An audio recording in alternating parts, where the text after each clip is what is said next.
Hi every one. അപ്പോൾ നമ്മളുടെ CA ഫൈനലിൻ്റെ case സിനേരിയോ ക്വസ്റ്റ്യൻസിൽ അടുത്ത ബഞ്ച് ഓഫ് ക്വസ്റ്റ്യൻ കേസ് സിനേരിയോയിൽ മൂന്നാമത്തെ കേസ് സിനേരിയോയിലാണ് നമ്മൾ വരിക. ഈ മൂന്നാമത്തെ കേസ് സിനേരിയോ നമ്മൾ നോക്കിയാൽ ടിപ്പിക്കൽ ഒരു എക്സാം ക്വാളിറ്റി ക്വസ്റ്റ്യൻ, ഈ ഒരു കൈൻഡ് ഓഫ് ക്വസ്റ്റ്യൻസ് ഒക്കെ വരാം. പല സ്റ്റാൻഡേർഡ്സിൻ്റെ മിക്സ് ഉള്ള ക്വസ്റ്റ്യൻസ്. അപ്പോൾ ഇവിടെ നോക്കിയാൽ ഈ കേസ് സിനേരിയോ കുറച്ച് ലെങ്ത് ഉണ്ട്. ഇതിന് മുമ്പുള്ള ക്വസ്റ്റ്യൻസ് പോലെയല്ല. മുമ്പുള്ള എന്തായാലും ഒരു ഹാഫ് പേജ് ഒക്കെ വരുന്ന രീതിയിൽ ചെറിയ കേസ് സിനേരിയോ ആയിരുന്നു. അപ്പോൾ ഞാൻ നേരെ ആദ്യമേ അതിൻ്റെ ക്വസ്റ്റ്യൻസ് കാര്യങ്ങൾ നേരെ ആദ്യം സിനേരിയോ വായിച്ചു, എന്നിട്ട് ക്വസ്റ്റ്യൻസിലേക്ക് പോയി. പക്ഷേ നിങ്ങളൊന്ന് ആലോചിച്ച് നോക്കിയാൽ, നിങ്ങൾ എക്സാം ഹോളിലിരിക്കുമ്പോൾ നിങ്ങൾക്ക് ഈ കേസ് സിനേരിയോ ക്വസ്റ്റ്യൻസ് ഇങ്ങനെ 1.5 പേജ് 2 പേജ് ലെങ്ത് ഉള്ള കേസ് സിനേരിയോ ക്വസ്റ്റ്യൻ ആണ് വരുന്നതെങ്കിൽ ആദ്യം ക്വസ്റ്റ്യൻ വായിക്കും, എന്നിട്ടേ റിക്വയർമെൻറ്റ് എന്താണെന്ന് നിങ്ങൾ കാണുള്ളൂ. ആ റിക്വയർമെൻറ്റ് നോക്കിയിട്ട് പിന്നെയും ക്വസ്റ്റ്യനിൽ പോയിട്ട് തിരിച്ചു വരുമ്പോഴത്തേനും കുറേ സമയം എടുക്കും. അപ്പോൾ നമുക്ക് ഇതുപോലെ കേസ് സിനേരിയോയിൽ നമുക്ക് സപ്പോസ് ക്വസ്റ്റ്യൻസ് കൂടുതലുണ്ട്, ലെങ്ത് കൂടുതലുണ്ടെങ്കിൽ ഞാൻ റെക്കമെൻഡ് ചെയ്യുക എന്താണെന്ന് വെച്ചാൽ ആദ്യം നിങ്ങൾ റിക്വയർമെൻറ്റ് പോയി ഒന്ന് വായിച്ചു നോക്കുക. ആ റിക്വയർമെൻറ്റ് വായിച്ച് നോക്കിയിട്ട് അത് പ്രോപ്പറാണെങ്കിൽ അത് പ്രോപ്പറായിട്ട് മനസ്സിലാക്കി കഴിഞ്ഞാൽ എന്തൊക്കെ ചോദിച്ചിട്ടുണ്ടെന്ന് മനസ്സിലാവും. അപ്പോൾ ഇവിടെ ഒരു 3 സിറ്റുവേഷൻ തന്നിട്ടുണ്ട്. ഈ 3 സിറ്റുവേഷൻസിലായിട്ട് അവർ നമ്മളോട് ചോദിച്ചേക്കുന്ന ക്വസ്റ്റ്യൻസ് നമ്മൾ നോക്കിയാൽ ആദ്യം നമ്മളോട് ചോദിക്കുന്നു, ഏതോ ഒരു കമ്പനിയുടെ വാല്യൂ ഓഫ് ഷെയർസ് മൊത്തം എത്രയുണ്ടെന്ന് ചോദിച്ചിട്ടുണ്ട്. എക്സ് ലിമിറ്റഡ് എന്ന് പറയുന്ന കമ്പനി അത് ഏതാണ് എങ്ങനെയാണെന്നൊക്കെയുള്ളത് നമുക്ക് കാണാം. ബട്ട് അതിൻ്റെ വാല്യൂ ഓഫ് ഷെയർസ് നമ്മളോട് ചോദിച്ചിട്ടുണ്ട്. ഒന്നാമതായിട്ട് ചെയ്തിരിക്കുന്നത് അതാണ്. ഇനി രണ്ടാമതായിട്ട് ആ എക്സ് ലിമിറ്റഡിൻ്റെ ഷെയറിൻ്റെ എത്രയോ പോർഷൻ എ ലിമിറ്റഡ് ഇൻവെസ്റ്റ്മെൻ്റ് ആയിട്ട് ഹോൾഡ് ചെയ്തിട്ടുണ്ട്. അവരുടെ ബുക്സിൽ വരേണ്ട ഫെയർ വാല്യൂ ചോദിച്ചിട്ടുണ്ട്. അപ്പോൾ ബേസിക്കലി ഈ ക്വസ്റ്റ്യൻ വന്നിരിക്കുന്നത് ഒരു ഇൻവെസ്റ്റ്മെൻറ്റിൻ്റെ അക്കൗണ്ടിങ് ആംഗിളിലായിരിക്കും. ഇൻവെസ്റ്റ്മെൻറ്റിൻ്റെ അക്കൗണ്ടിങ് ആംഗിൾ വരുമ്പോൾ ബേസിക്കലി നമ്മളുടെ ഫിനാൻഷ്യൽ ഇൻസ്ട്രുമെൻറ്റ് സ്റ്റാൻഡേർഡാണ് ഗവേൺഡ് ആവുക. അപ്പോൾ ഫിനാൻഷ്യൽ ഇൻസ്ട്രുമെൻറ്റ് സ്റ്റാൻഡേർഡിൻ്റെ ഇംപ്ലിക്കേഷൻ ഉണ്ട്. ആൻഡ് ഇതിൻ്റെ ഫെയർ വാല്യൂ കണ്ടുപിടിക്കാൻ വരുമ്പോൾ fair value measurement ഇൻഡേസ് 113 fair value measurement impact ഉണ്ട്.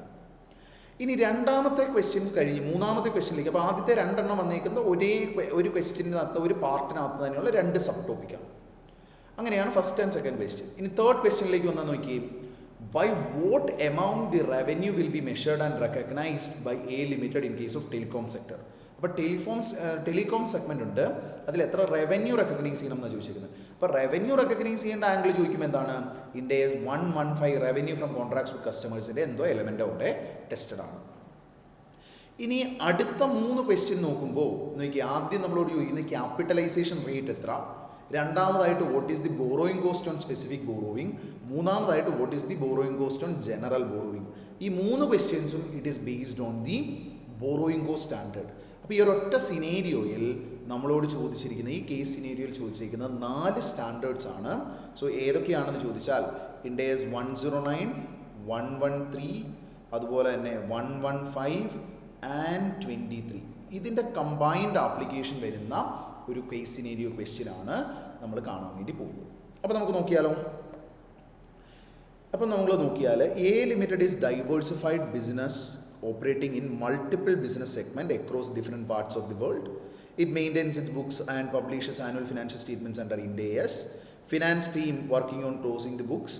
അവർ ഫിനാൻഷ്യൽസ് പ്രിപ്പയർ ചെയ്യാൻ വേണ്ടി പോവാണ്. They are facing certain issue. Okay, താഴെ പറയുന്ന ഇഷ്യൂസ് അപ്പോൾ നോക്കണം. അപ്പോൾ അതിൽ ഒന്നാമത്തെ ഇഷ്യൂ നോക്കുകയും, A limited owns 250 ordinary shares of X limited, ഒരു അൺകോട്ടഡ് കമ്പനിയാണ്. അൺകോട്ടഡ് കമ്പനി എന്ന് പറയുമ്പോൾ ഒന്ന് ആലോചിച്ച് നോക്കിയും, മാർക്കറ്റിൽ വാല്യൂ അവൈലബിൾ ആയിരിക്കില്ല. ഫെയർ വാല്യൂ അപ്പോൾ ഡിറ്റർമൈൻ ചെയ്യണം, fair value measurement standard apply ചെയ്യണം. അവിടെ മാർക്കറ്റിൽ ഒബ്സർവബിൾ ആയിട്ടുള്ള പ്രൈസ് അറിയില്ലെങ്കിൽ market approach, income approach, cost approach, ഇങ്ങനെയുള്ള അപ്രോച്ചുകളിൽ ഏതെങ്കിലും ഉപയോഗിച്ചുകൊണ്ട് നമ്മൾ അതിൻ്റെ വാല്യൂ എത്രയാണെന്നുള്ളത് കണ്ടുപിടിക്കണം. അപ്പോൾ അതിനുവേണ്ടി ഒരു 250 ഓർഡിനറി ഷെയർസിൻ്റെ കഥ പറയുന്നുണ്ട്. ഇതൊരു സബ്സിഡറിയോ അസോസിയേറ്റോ ജോയിൻറ്റ് വെഞ്ചറോ ഒന്നും അല്ലെങ്കിൽ എന്ത് വന്നാലും ഫെയർ വാല്യൂ അക്കൗണ്ടിങ് ചെയ്യേണ്ടി വരും. നമ്മൾ ഒന്നുകിൽ അത് FET-PL ആയിരിക്കും പോകാം, അല്ലെങ്കിൽ നമുക്ക് ഒരു ഇർറിവോക്കബിൾ ഓപ്ഷൻ ഉണ്ട് FET OCL ഡെസിഗ്നേറ്റ് ചെയ്യാൻ വേണ്ടി. ഇതിൽ ഏതെങ്കിലും ആയിരിക്കും. Vote ever be the situation നമ്മളതിനെ ഫെയർ വാല്യൂവിലേക്ക് കൊണ്ടുപോകേണ്ട ആവശ്യമുണ്ട്. അപ്പോൾ ഇവിടെ നമ്മൾ നോക്കിയാൽ ഈ എക്സ് ലിമിറ്റഡിൻ്റെ 250 ഷെയറാണ് നമ്മുടെ കയ്യിലുള്ളത്. എക്സ് ലിമിറ്റഡിൻ്റെ മൊത്തം 5000 ഷെയർസാണ് ഉള്ളത്. അപ്പോൾ 5000 shares with a nominal value of 10 രൂപയാണ്. അപ്പോൾ നോക്കിയേ, 5000 ഷെയർസ്, അതിൽ 250 ആണ് നമ്മുടെ കയ്യിലുള്ളത്. That means we are only holding 5% of shares. Right. അപ്പോൾ നമുക്ക് വളരെ പാസീവായിട്ടുള്ള ഇൻവെസ്റ്റ്മെൻ്റ് ആണ്, സിഗ്നിഫിക്കൻറ്റ് ഇൻഫ്ലുവൻസോ കൺട്രോളോ ഒന്നും എന്തായാലും ഉണ്ടാവില്ല. അപ്പോൾ ഒരു പാസീവ് ഇൻവെസ്റ്റ്മെൻ്റ് ആണ്. ഈതർ FVTPL ഓർ FVTOCI ഇതിൽ അക്കൗണ്ട് ചെയ്യുന്ന ഇൻസ്ട്രുമെൻ്റ് ആയിരിക്കും. ഫെയർ വാല്യൂ കണ്ടുപിടിച്ചേ മതിയാവൂ. ആ ഫെയർ വാല്യൂ ആണ് ക്വസ്റ്റ്യൻ്റെ റിക്വയർമെൻറ്റിൽ ചോദിച്ചിരിക്കുന്നത്. അപ്പോൾ അതിനുവേണ്ടി അവർ പറയുന്നുണ്ട് എക്സിൻ്റെ ആഫ്റ്റർ ടാക്സ് മെയിൻറ്റെയിനബിൾ പ്രോഫിറ്റ് 70,000 ആണ്. അപ്രോപ്രിയേറ്റ് പി റേഷ്യോ പ്രോഫിറ്റ് അല്ലെങ്കിൽ EPS ഡിവൈഡഡ് ബൈ ഏതാണ്, MPS ഡിവൈഡഡ് ബൈ EPS ആണ് P ratio. Okay, market price divided by EPS അല്ലെങ്കിൽ value of entity divided by ഏതാണ് അവരുടെ പ്രോഫിറ്റ് ഫോർ ദാറ്റ് പീരീഡ്. അതാണ് നമ്മളുടെ ഏത് പി റേഷ്യോ എന്ന് പറയുക. അപ്പം യൂഷ്വലി ഇതേ ഇൻഡസ്ട്രിയിലുള്ള കമ്പനിയുടെ പി റേഷ്യോ 15%. നമുക്ക് ഒരു വർഷം 70,000 ആണ് പ്രോഫിറ്റ് ജനറേറ്റ് ചെയ്യുന്നത്. അപ്പോൾ ജനറലി നമ്മുടെ പോലുള്ള കമ്പനിക്ക് പി റേഷ്യോ 15 ആണെങ്കിൽ ഏണിങ്സിൻ്റെ ബേസിൽ എടുക്കുമ്പോൾ ഈ 70,000 ഇൻറ്റു 15 10,50,000 ആയിരിക്കും എൻറ്റിറ്റിയുടെ വാല്യൂ. പക്ഷേ അത് മാർക്കറ്റിൽ ട്രേഡഡ് ആയിരിക്കുന്ന ഷെയറിനാണ്. ഇവിടെ ട്രേഡിങ്ങിൽ റെസ്ട്രിക്ഷൻ ഉള്ള ഷെയറാണ്, അൺകോട്ടഡ് ഷെയർ ആണ്. അപ്പോൾ അതിന് മാർക്കറ്റബിലിറ്റിയുടെ അഡ്ജസ്റ്റ്മെൻറ്റ് ആവശ്യമാണ്. അപ്പം കമ്പനിയുടെ മാനേജ്മെൻറ്റിന് തോന്നുവാണ് ഇങ്ങനെ വാല്യൂ കണ്ടുപിടിച്ചിട്ട് പി റേഷ്യോ ഒക്കെ അഡ്ജസ്റ്റ് ചെയ്തിട്ട് ഏണിങ്സിൽ പി റേഷ്യോ അതിൻ്റെ ഇമ്പാക്റ്റ് നോക്കിയിട്ട് നമ്മളിത് കണ്ടുപിടിച്ചിട്ട് ഒരു 20% വാല്യൂ കുറയ്ക്കുക, മാർക്കറ്റബിലിറ്റി റെസ്ട്രിക്ഷൻ ഒക്കെ നോക്കിയിട്ടുള്ള ഒരു അഡ്ജസ്റ്റ്മെൻ്റ് ആയിട്ട്. അതാണ് നമ്മളുടെ ഷെയറിൻ്റെ വാല്യൂ എന്നുള്ള രീതിയിൽ. അങ്ങനെ A limited values its holding in X limited based on earnings. Income അപ്രോച്ചാണ്, ഏണിങ്സിനെ ബേസ് ചെയ്ത് വരുമ്പോൾ ഏതാണ് നമ്മൾ ഇൻകം അപ്രോച്ചാണ് യൂസ് ചെയ്യുന്നത്. ഇൻകം അപ്രോച്ച് ഏണിങ്സിൻ്റെ ബേസിലുള്ള വാല്യുവേഷൻ നമ്മൾ ചെയ്യുന്നുണ്ട്. ഇൻകം അപ്രോച്ചും മാർക്കറ്റ് അപ്രോച്ചും രണ്ടിനും കൂടി ഒരു കോമ്പിനേഷനാണ്. മാർക്കറ്റിലുള്ള പി റേഷ്യോ എടുക്കുന്നുണ്ട് ആൻഡ് 70,000 എന്ന് പറയുന്ന ഫ്യൂച്ചറിലേക്ക് നമ്മൾ മെയിൻറ്റെയിൻ ചെയ്യാൻ പറ്റുന്ന പ്രോഫിറ്റ്സിനെ ഒരു സിംഗിൾ എമൗണ്ടിലേക്ക് കൺവേർട്ട് ചെയ്താണ് നമ്മളവിടെ എടുക്കുക. So largely it is an income approach. അപ്പോൾ ഇതിൻ്റെ ബേസിസിൽ നമ്മളോട് ചോദിക്കുന്ന 2 ക്വസ്റ്റ്യൻസ് ആണ്. എത്രയാണ് വാല്യൂ ഓഫ് ഷെയർസ് ഉള്ളത് ഒന്ന് ആലോചിച്ച് നോക്കിയേ. നമ്മളുടെ ഏണിങ്സ് എന്ന് പറയുന്നത് ഇറ്റ് ഈസ് ഹൗ മച്ച് 70,000. ഇനി നമ്മളുടെ PE റേഷ്യോ ആയിട്ട് അവർ പറയുന്നത് ഇറ്റ് ഈസ് 15. അപ്പോൾ ഏണിങ്സ് ഇൻറ്റു PE റേഷ്യോ നമുക്ക് ചെയ്താൽ വാല്യൂ ബിഫോർ ഡിസ്കൗണ്ട് അഡ്ജസ്റ്റ്മെൻറ്റ് ഈ 70,000 ഇൻറ്റു 15 ചെയ്താൽ 10,50,000 വരും. ഇതിൽ നിന്ന് ലെസ് 20% അഡ്ജസ്റ്റ്മെൻറ്റ് ഒന്ന് ആലോചിച്ച് നോക്കി. 20% അഡ്ജസ്റ്റ്മെൻറ്റ് 10,50,000 20% എന്ന് പറഞ്ഞാൽ 2,10,000 കുറയും. ബാക്കി 8,40,000 ആയിരിക്കും value of X limited. X ലിമിറ്റഡിൻ്റെ വാല്യൂ എന്ന് പറയുന്നത് 8,40,000 ആയിരിക്കും. അപ്പോൾ ദാ നമ്മുടെ answer will be A 8,40,000. Okay അല്ലേ? ഈ രീതിയിൽ നമ്മൾ എന്ത് ചെയ്യും, വാല്യൂ ഓഫ് ഷെയർസ് കണ്ടുപിടിക്കും. രണ്ടാമതായിട്ടോ fair value of S investment ആണ് ചോദിക്കുന്നത്. നോക്കിയേ, 8,40,000 എന്ന് പറയുന്നത് നമുക്ക് എത്ര ഷെയറിനാണ്, 5,000 ഷെയറിനൂടിയുള്ള വാല്യൂ ആണ്. അപ്പോൾ 8,40,000 ഡിവൈഡഡ് ബൈ 5,000 ചെയ്താൽ ഒരു ഷെയറിൻ്റെ വാല്യൂ പെർ ഷെയർ നമ്മൾ നോക്കിയാൽ എത്രയുണ്ടാവും, ഇറ്റ് ഈസ് ₹168. ഇങ്ങനെ എത്ര ഷെയർ നമ്മളുടെ കയ്യിലുണ്ട്, 250 ഷെയർ. അപ്പോൾ വാല്യൂ ഓഫ് ഇൻവെസ്റ്റ്മെൻ്റ് ആയിട്ട് ഫെയർ വാല്യൂ ഓഫ് ഇൻവെസ്റ്റ്മെൻ്റ് ആയിട്ട് പോകേണ്ടത് എത്രയാണ്, 168 ഇൻറ്റു 250 ഷെയർസ് 42,000 രൂപയാണ്. 42,000 രൂപയാണ്. So the answer will B B. Okay, ഇതാണ് നമ്മളുടെ വാല്യൂ ഓഫ് ഇൻവെസ്റ്റ്മെൻ്റ് ഉള്ളത്. അപ്പം ആദ്യത്തെ സിനേരിയോനെ ബേസ് ചെയ്തുള്ള 2 ക്വസ്റ്റ്യൻസ് നമ്മൾ ആൻസർ ചെയ്തു. ഇനി അടുത്തതിലേക്ക് വന്നാൽ രണ്ടാമത്തെ ടെലികോം സെഗ്മെൻ്റ് ആണ്. ടെലികോം സെഗ്മെൻറ്റിൽ എത്രയാണ് റവന്യൂ എന്നുള്ളതാണ് ചോദ്യം. അപ്പോൾ എ ലിമിറ്റഡ് ഒരു ടെലികോം സെഗ്മെൻ്റ് ആണ്. It enters into an agreement with B limited which is engaged in generation of supply of power. The agreement provided that A Limited will provide 1 lakh minutes of talk time to employees of B Limited in exchange of getting power equivalent to 20,000 unit. A Limited normally charges 0.5 per minute and B charges 2.5 per unit.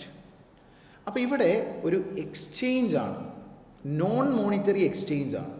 അപ്പോൾ Ind AS 115 revenue from contracts with കസ്റ്റമേഴ്സിൻ്റെ scope നിങ്ങൾ വായിച്ചാൽ സ്കോപ്പിനകത്ത് അവർ പറയുന്ന കാര്യമുണ്ട്, non monetary exchanges between entities in the same line of business to facilitate sales, to make sales or to facilitate sales to potential customers. അത് ഈ സ്റ്റാൻഡേർഡിൻ്റെ പരിധിയിൽ വരില്ല. പക്ഷേ ഇവിടെ എന്താണ്, ഒരു എൻറ്റിറ്റി ടെലികോം സെക്ടറും വേറൊരു എൻറ്റിറ്റി പവർ സെക്ടറുമാണ്. ഇവർ തമ്മിലൊരു നോൺ മോണിറ്ററി എക്സ്ചേഞ്ച് വരുന്നതാണ്. Non monetary exchange between entities in same line of business ആണെങ്കിൽ മാത്രമാണ് ഇൻഡേസ് 115 പരിധിയിൽ നിന്ന് അതിനെ എക്സ്ക്ലൂഡ് ചെയ്തിരിക്കുന്നത്. അപ്പോൾ എക്സ്ക്ലൂഷൻ വാലിഡ് അല്ല. ഇൻഡേസ് 115 വെച്ചിട്ട് തന്നെയാണ് ഇതിൻ്റെ അക്കൗണ്ടിങ് ചെയ്യേണ്ടത്. അപ്പോൾ അങ്ങനെ വരുമ്പോൾ എന്താണ്, നമ്മളുടെ ടെലികോം ബിസിനസ്സിൻ്റെ പ്രോഡക്റ്റായിട്ടുള്ള നമ്മളുടെ ടെലികോം സർവീസസ് പ്രൊവൈഡ് ചെയ്യുന്നു. അതിന് കൺസിഡറേഷൻ നമുക്ക് കിട്ടുന്നത് നോൺ ക്യാഷ് കൺസിഡറേഷനാണ്. അപ്പോൾ ഡിറ്റർമിനേഷൻ ഓഫ് ട്രാൻസാക്ഷൻ പ്രൈസ് എന്നുള്ള സ്റ്റെപ്പിൽ നോൺ ക്യാഷ് കൺസിഡറേഷൻ്റെ വാല്യൂ എങ്ങനെ വേണം കണ്ടുപിടിക്കാൻ എന്നുള്ളത് സ്റ്റാൻഡേർഡ് കൃത്യമായിട്ട് പറയുന്നുണ്ട്. നോൺ ക്യാഷ് കൺസിഡറേഷൻ വരുമ്പോൾ അവിടെ നമുക്ക് കൺസിഡറേഷനായിട്ട് കിട്ടിയ സംഭവത്തിൻ്റെ ഫെയർ വാല്യൂ അറിയാമെങ്കിൽ അതിനെ ബേസ് ചെയ്ത് നമ്മൾ വാല്യൂ ചെയ്യുക. ഇനി അത് അറിയില്ലെങ്കിൽ മാത്രം stand alone selling price of goods or service delivered consider ചെയ്യുക. ഇവിടുത്തെ സിറ്റുവേഷൻ എന്താ, നമുക്ക് രണ്ടും അറിയാം. നമ്മൾ എത്ര യൂഷ്വലി ചാർജ് ചെയ്യും, പവറിന് എത്ര യൂണിറ്റിന് വാല്യൂ ഉണ്ടെന്നും അറിയാം. അപ്പോൾ നമ്മൾ എന്താണ്, കിട്ടിയ നോൺ ക്യാഷ് കൺസിഡറേഷൻ, കിട്ടിയ കൺസിഡറേഷൻ്റെ ഫെയർ വാല്യൂവിനെ ബേസ് ചെയ്ത് നമ്മൾ ആ റവന്യൂ അക്കൗണ്ട് ചെയ്യുക. അപ്പോൾ ഇവിടെ നമുക്ക് 1 lakh ടോക്ക് ടൈം കൊടുക്കുമ്പോൾ കിട്ടുന്ന നോൺ ക്യാഷ് കൺസിഡറേഷൻ എന്താ, നമ്മളുടെ പവറാണ്. കിട്ടുന്ന പവറിൻ്റെ ഫെയർ വാല്യൂ എത്രയാണ്, 20,000 യൂണിറ്റ് പവർ കിട്ടും. ഒരു യൂണിറ്റ് പവറിന് 2.5 ആണ് റേറ്റ്. ദാറ്റ് മീൻസ് 50,000 ആയിരിക്കും ട്രാൻസാക്ഷൻ പ്രൈസ് വരിക. So when the talk time is given, when the service is provided, 50,000 rupees can be recognized as revenue. ഇവിടെ നമ്മൾ 1 lakh into 0.5 ചെയ്താലും വ്യത്യാസമൊന്നും വരില്ല. പക്ഷേ കൺസിഡർ ചെയ്യേണ്ടത് കിട്ടിയ കൺസിഡറേഷൻ്റെ ഫെയർ വാല്യൂവിനെ ബേസ് ചെയ്തിട്ടാണ്. ഓക്കെ, അപ്പം ആ ഒരു കാര്യം നിങ്ങൾ മനസ്സിൽ വെക്കുക. സപ്പോസ് നമ്മളുടെ യൂഷ്വലി ഉള്ള റേറ്റ് 0.45 പെർ മിനിറ്റ് ആണെങ്കിലും ഈ 50,000 ആയിരിക്കും നമ്മൾ റെക്കോർഡ് ചെയ്യുക. നമ്മളുടെ യൂഷ്വലി ഉള്ള റേറ്റ് 0.6 എന്ന് പറഞ്ഞാലും ഈ 50,000 ആയിരിക്കും റെക്കോർഡ് ചെയ്യുക. ഇനി 0.5 പെർ മിനിറ്റ് ആണ് യൂഷ്വലി ഉള്ള റേറ്റ്, നമുക്ക് പവറിൻ്റെ യൂഷ്വലി ഉള്ള റേറ്റ് 2 എന്നായിരുന്നെങ്കിൽ 20,000 ഇൻറ്റു 2 40,000 നമ്മൾ റവന്യൂ റെക്കഗ്നൈസ് ചെയ്യുള്ളൂ. കിട്ടിയതിൻ്റെ വാല്യൂ തരുമ്പോൾ അതിനെ ബേസ് ചെയ്തിട്ട് വേണം വാല്യുവേഷൻ നടത്താൻ. അപ്പോൾ ഇവിടെ നോക്കിയും നമ്മളുടെ ആൻസർ എന്ന് പറയുന്നത് by what amount the revenue will be measured and recognized in case of telecom sector. ഏത് എമൗണ്ടിലാണ്, നമ്മളുടെ 50,000 എന്ന് പറയുന്ന വാല്യൂവിലാണ്. Value of consideration received, fair value of non cash consideration received, അതിൻ്റെ ബേസിസിൽ വേണം അക്കൗണ്ടിങ് നടക്കാൻ. ഇനി അടുത്തത് നമ്മളുടെ ഒരു ടിപ്പിക്കൽ ബോറോയിങ് കോസ്റ്റ് ക്വസ്റ്റ്യൻ ആണ്. A Limited began construction of new building at an estimated cost of 7 lakh. To finance construction of building, obtained a specific loan of 2 lakhs from financial institution at a rate of interest of 9%. അപ്പോൾ 1st of April construction തുടങ്ങി, അന്ന് തന്നെ loan എടുത്തിട്ടുണ്ട്. Okay, നമ്മളുടെ other than specific ആയിട്ട് 7 ലക്ഷം 12%, 9 ലക്ഷം 11%, ഇങ്ങനെയാണ് നമ്മളുടെ loan ഉള്ളത്. എക്സ്പെൻഡിച്ചർ ഇൻകേർഡ് ഏപ്രിലിൽ 1.5 ലക്ഷം, ഓഗസ്റ്റിൽ 2 ലക്ഷം, ഒക്ടോബറിൽ 3.5 ലക്ഷം, ജനുവരിയിൽ 1 ലക്ഷം. ഇനി കൺസ്ട്രക്ഷൻ 31st ജാനുവരി ആയപ്പോഴത്തേക്കും തീർന്നിട്ടുണ്ട്. The construction was started on 1st of April. All the expenditure on construction had incurred at the beginning of respective month. ഇതാണ് പറഞ്ഞിരിക്കുന്നത്. അപ്പോൾ നിങ്ങൾ എന്ത് ചെയ്യണം, നമ്മളോട് 1 ക്യാപിറ്റലൈസേഷന് വേണ്ടിയുള്ള റേറ്റ് ആണ് ചോദിച്ചിരിക്കുന്നത്, 2 സ്പെസിഫിക് ബോറോയിങ് എത്ര ക്യാപിറ്റലൈസ് ചെയ്യാം, 3 ജനറൽ ബോറോയിങ് എന്ന് ക്യാപിറ്റലൈസ് ചെയ്യാം. അപ്പോൾ നിങ്ങളൊന്ന് ആലോചിച്ച് നോക്കുകയും, ഇവിടെ ബോറോയിങ് കോസ്റ്റിൻ്റെ ക്യാപിറ്റലൈസേഷൻ എന്ന് മുതൽ എന്ന് വരെ നടത്താമെന്ന് ചോദിച്ചാൽ, കമൻസ്മെൻറ്റിൻ്റെ ഡേറ്റ് എന്ന് പറയുന്നത്, commencement of capitalisation 3 conditions meet ചെയ്താലാണ് ചെയ്യാൻ പറ്റുക. ഓക്കെ, അപ്പോൾ കമൻസ്മെൻറ്റ് ഡേറ്റ് നമ്മൾ നോക്കാനാണെങ്കിൽ, ഒന്ന് നമ്മളുടെ എക്സ്പെൻഡിച്ചർ ഇൻകർ ചെയ്യാൻ തുടങ്ങണം. നോക്കിയേ, 1st of April expenditure incur ചെയ്യാൻ തുടങ്ങി.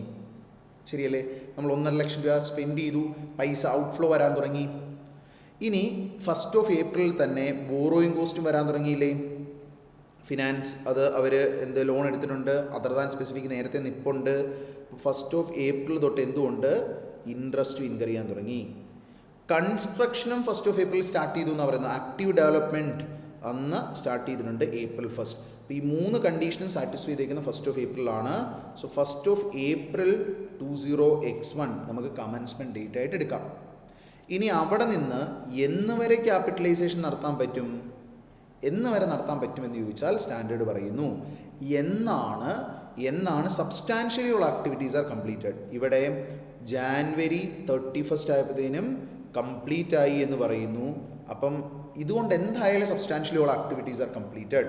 അപ്പോൾ ഇവിടെ എത്രയാണ് 10 months പീരീഡാണ് ക്യാപിറ്റലൈസേഷൻ എലിജിബിൾ ആയിട്ടുള്ള പീരീഡ് ഉള്ളത്.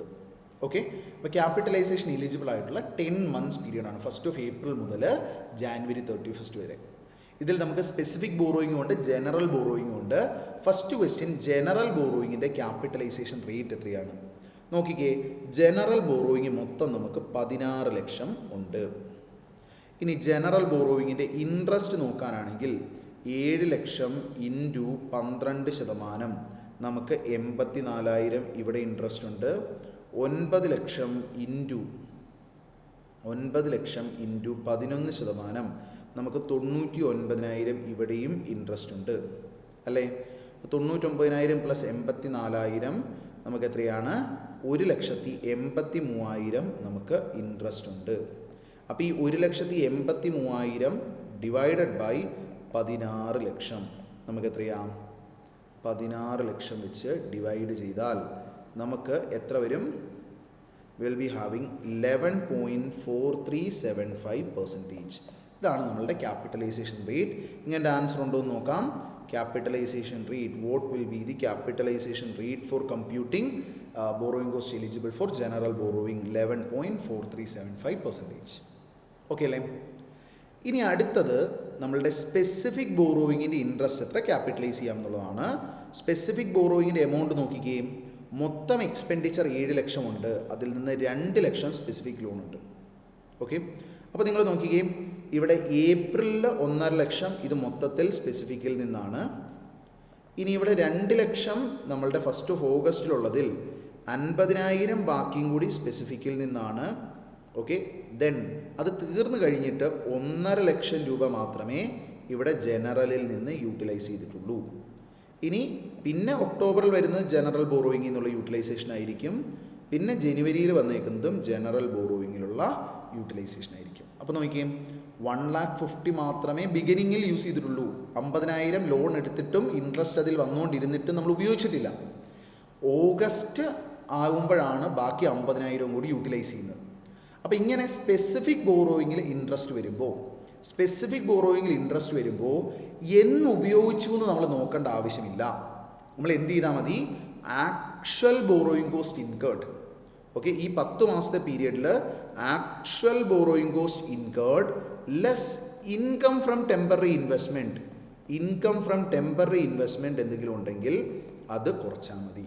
ഇവിടെ നോക്കി, ആക്ച്വൽ ബോറോയിങ് കോസ്റ്റ് നമ്മൾ 2 ലക്ഷം ഇൻറ്റു ലോണിൻ്റെ റേറ്റ് ഓഫ് ഇൻട്രസ്റ്റ് എത്രയായിരുന്നു? 9% അല്ലേ. 2 ലക്ഷം ഇൻറ്റു 9% ഇൻറ്റു 10/12 എത്ര വരും? 2 ലക്ഷം ഇൻറ്റു 9% ഇൻറ്റു 10/12 എത്ര വരും? 15,000 രൂപ actual borrowing cost incurred. Income from temporary investment ഒന്നുമില്ല. ഓക്കെ, അപ്പോൾ 15,000 നമുക്ക് എന്തുണ്ട്? Actual borrowing cost, specific borrowing കോസ്റ്റിൻ്റെ ക്യാപിറ്റലൈസേഷൻ ഉണ്ട്. അപ്പോൾ അത് മൊത്തം ക്യാപിറ്റലൈസ് ചെയ്യുന്നതിൻ്റെ ലോജിക്ക് എന്താ? ഈ ലോൺ എടുത്തേക്കുന്നത് അസറ്റിന് വേണ്ടി സ്പെസിഫിക് ആണ്. ഈ അസറ്റ് വന്നില്ലായിരുന്നെങ്കിൽ ഈ ബോറോയിങ് കോസ്റ്റും വരില്ലായിരുന്നു. അപ്പോൾ ഇവിടെ എന്ന് ഉപയോഗിച്ചു എന്നേ നോക്കണ്ട, നമ്മൾ എന്ത് ചെയ്താൽ മതി? Actual borrowing cost incurred during the capitalisation period എടുത്താൽ മതി. അപ്പോൾ നമുക്കിവിടെ answer will be, what will be the amount, what will be the total borrowing cost on specific borrowing, that is 15,000. ഇനി ജനറൽ ബോറോയിങ് വരുമ്പോൾ നമ്മൾ എന്ത് ചെയ്യണം? എന്നിത് യൂട്ടിലൈസ് ചെയ്തു എന്നുള്ളത് നോക്കി നമ്മളുടെ ക്യാപിറ്റലൈസേഷൻ റേറ്റ് വെച്ചിട്ട് എടുക്കണം. അപ്പോൾ ഇവിടെ നോക്കി, 2 ലക്ഷത്തിൽ നിന്ന് 1.5 ലക്ഷം നമ്മൾ 1st of Augustലാണ്. ഇതൊക്കെ ബിഗിനിങ് ആണ്. First okay, 1st of August, 1st of October, 1st of January, ഇതിലൊക്കെയാണ് സ്പെൻഡിങ് ഉള്ളത്. അപ്പോൾ ഓഗസ്റ്റ് മുതൽ ജനുവരി വരെ എത്ര മാസമുണ്ട് അത് നോക്കിയാൽ ടൈം വെയിറ്റിംഗ് ചെയ്ത് വേണം ജനറൽ ബോറോയിങ് വരുമ്പോൾ ചെയ്യാൻ.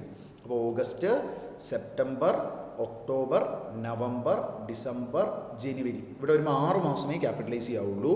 അപ്പം 1.5 ലക്ഷം ഇൻറ്റു എത്ര ശതമാനമാണ്? 11.4375% ഇൻറ്റു 6/12, 6 മാസമേ ക്യാപിറ്റലൈസേഷന് എലിജിബിലിറ്റി ഉള്ളൂ. അപ്പോൾ എത്രയാണ്? 1,50,000 ജനറൽ ബോറോയിങ്ങിൽ നിന്ന് ഉപയോഗിച്ചേക്കുന്നത് ഇൻറ്റു 11.4375% ഇൻറ്റു 6/12 നമുക്ക് എത്ര വരും? 8578 വരും. ഇനി അടുത്തത് നമുക്ക് 3.5 ലക്ഷം വരും. 3.5 ലക്ഷം ഇൻറ്റു 11.4375% ഇൻറ്റു ഒക്ടോബർ തൊട്ട് എത്ര മാസമുണ്ട്? ഒക്ടോബർ 1 തൊട്ട് ജനുവരി വരെ 4 മാസം, 4/12. അപ്പോൾ എത്രയാ? 3,50,000 ഇൻറ്റു 11.4375% ഇൻറ്റു 4/12 എത്ര വരും? നമുക്ക് 13,341. ഇനി 1 ലക്ഷം ഇൻറ്റു 11.4375% ഇൻറ്റു ജനുവരി തൊട്ട് ജനുവരി 31 വരെ എത്രയാണ്? 1 മന്താണ്. സോ 1 lakh ഇൻറ്റു 11.4375% ഇൻറ്റു 1/12 എത്ര വരും? 953 വരും. അപ്പോൾ 8578 പ്ലസ് 13341 പ്ലസ് 953 എത്ര വരും? 22,872 ആയിരിക്കും നമ്മളുടെ ബോറോയിങ് കോസ്റ്റ്. ജനറൽ ബോറോയിങ്ങിൽ നിന്ന് വരിക 22,875. നമുക്ക് നോക്കാം. 872 ആണ് ഞാൻ കമ്പ്യൂട്ട് ചെയ്ത് വന്നത്. അവിടെ ചെറിയൊരു റേറ്റ് ഡിഫറൻസോ എന്തെങ്കിലും യൂസ് ചെയ്തതിനകത്തുണ്ടോ എന്ന് നോക്കാം. നമുക്കിവിടെ നോക്കി നമ്മൾ കണ്ടുപിടിച്ച പോലെ തന്നെ 8578 13,343.75 ആൻഡ് 953.125 ഈ രീതിയിലാണ് എടുത്തേക്കുന്നത്. ഓക്കെ, ചെറിയ റൗണ്ട് ഓഫ് ഡിഫറൻസ് എവിടെയോ ഞാൻ എടുത്തപ്പം പറ്റിയേക്കുന്നതാണ്. അപ്പോൾ നമുക്ക് എത്രയാ? 22,875 22,875 ഇവിടെ എത്രയായിരുന്നു എനിക്ക് വന്നേ? 22,872. അതായത് ഒരു റൗണ്ട് ഓഫ് അവിടെ ഇവിടെയോ 1 2 അങ്ങോട്ടോ ഇങ്ങോട്ടോ എടുത്തതിൻ്റെയാണ്. സോ 22,875 ആണ് ആൻസർ വരിക. ഓക്കെ അല്ലേ? ഫൈൻ. അപ്പോൾ ഇതാണ് നമുക്ക് നമ്മളുടെ ക്വസ്റ്റ്യൻ്റെ ആൻസർ വരിക. അപ്പോൾ നമുക്ക് ഇങ്ങനെ ഒന്നിൽ കൂടുതൽ സ്റ്റാൻഡേർഡ്സ് അവരെന്ത് ചെയ്യാം? അത് ക്ലബ്ബ് ചെയ്തുകൊണ്ട് they can give MCQ questions. അപ്പോൾ ആ രീതിയിലുള്ളൊരു MCQ ക്വസ്റ്റ്യൻ ആണ്. ഓക്കെ, ഒത്തിരി വലിയ കോംപ്ലക്സ് ഒന്നുമല്ല. നമ്മൾ പ്രോപ്പറായിട്ട് നമ്മുടെ നോർമൽ ക്വസ്റ്റ്യൻസ് കവർ ചെയ്തിട്ടുണ്ടെങ്കിൽ ഈ MCQ ക്വസ്റ്റ്യൻസ് കവർ ചെയ്യാൻ യാതൊരു പാടുമില്ല. ബട്ട് ഒന്നിൽ കൂടുതൽ സിനീരിയോ വരുന്ന ഇങ്ങനത്തെ സിറ്റുവേഷൻ വരുമ്പോൾ ആദ്യം റിക്വയർമെൻറ്റുകൾ ജസ്റ്റ് ഒന്ന് നോക്കിയതിന് ശേഷം വന്ന് വായിച്ച് നോക്കിയാൽ it will be more convenient to U.